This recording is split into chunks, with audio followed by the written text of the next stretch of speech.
Kining Ginoo kaduha day ni siya mo hatag nato og major judgment. Ang una dinhis kalibutan niya, ang pinaka-final inighuman na dinhis kalibutan. Muna diri sa atong ebanghelyo, ang taga Sodoma o Gomora gihukma naman to, giyagani gisunog na to sila. Pasabot wa na gyud kauyon ang Ginoo nila. Pero si Jesus nagsulti siya nga sa adlaw sa paghukom mas maluoy pa ang Ginoo sa taga Sodoma o sa taga Gomora o katong taga sa tong usa taga Sidon, Tiro og Sidon. Ngano man tungod kay ang atong sala dinhis kalibutan maoy atong atubangon.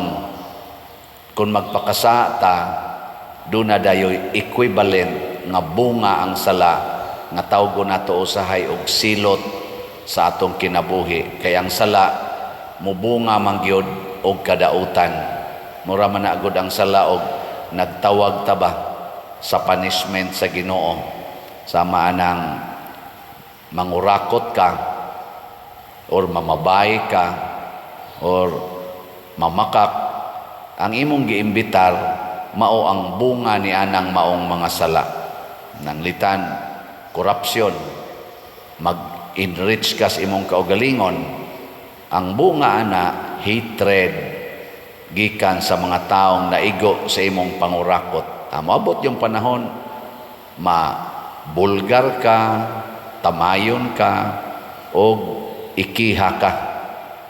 Ana kanisang pagpamabay imong giimbitar kay magtagbaw ka sa imong kaugalingon.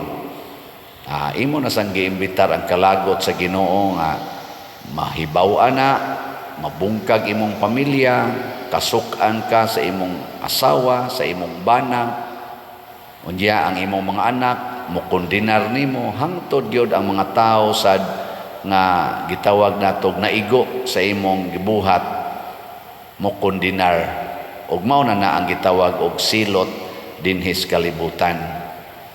Sige, lingiyay mong tupad niya pangutan-a siya na dili pa ka silutanan, wa pa kay silot, wa kay wa kay silot.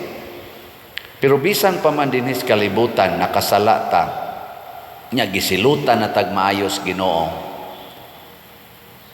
Di man tingin Ginoo mo silot na to. Gisilutan na ta sa binuhatan sa atong resulta sa atong sala. Inikamatay di ay nato, doon na pagilain na hukom dito, nga mao na gito ang final. Pasabot doon ay tao nga mamatay dinhis kalibutan, nga nagantos, tungod kay makasasa kay siya, nga malangit siya inig final judgment. Malangit ba? Kaya nimo ko si Jesus, mas maluoy pa unya ang Ginoo sa taga Sodoma kay kaninyo. Doon na say mamatay dinhis kalibutan nga tan-aw nato Dios non kay wa gyud masilote nga posibleng inighukom dito maimpierno. Sama aning nagmisa karon. Kani ba ang gamisa? Unsa may tan-aw ninyo ani buotan ni o buangon? Di ba buotan kayo? Sige misa, apil na ning nag-serve dinhi, Kristan, katong nagliktor dire, na salmo. Kana mga buotan na ilagnaong. Pero mga matay ni ron, ini kamatay ani, wa man ta kasiguro og unsa sa ilang binuhatan, kamo wa sa mo kasiguro sa akong binuhatan nga nahibaw-an sa Ginoo. Muna dinhi sa atong tubag sa salmo, nag-ingon ta ang Dios nagasagang sa iyang syudad hangtod sa kahangturan.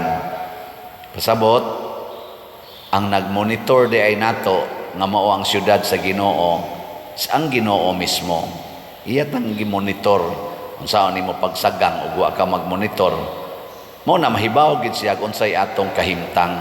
Kay kana manggong sala bisag gigunitan tas Ginoo motipas ta murabag imbis ang Ginoo mo itong saligan nga magsagang nato, manalipod nato, mudangop kita siyawa. adto kita mosunod niya. Nya kay ang Ginoo nagsagang man nato, nya niikyas man ka kay didto jud ka siyawa.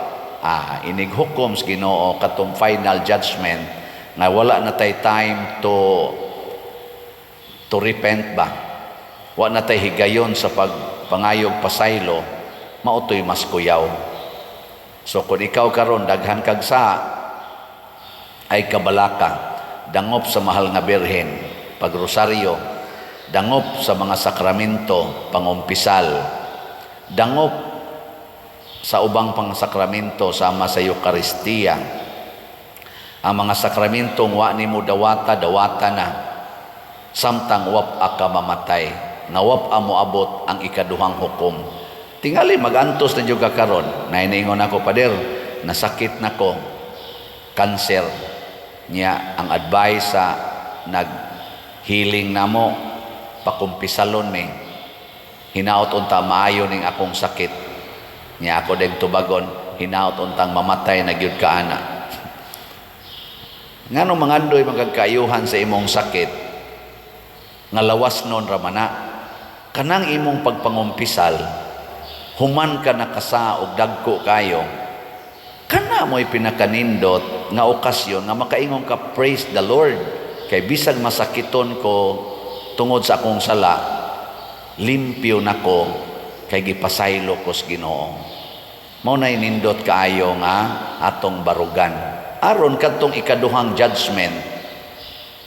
Siguro na gid to, di ta maniguro ani dinhing kinabuhia.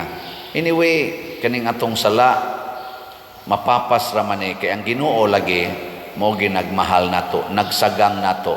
Dili niya itugot nga maimpierno ta basta ka maulantang muhinulsol. Sige, last nga lingi sa imong tupad na di na ta maghinangol aning atong kwarta kaysa man day na ipamalitan na lang ning mga slots. No?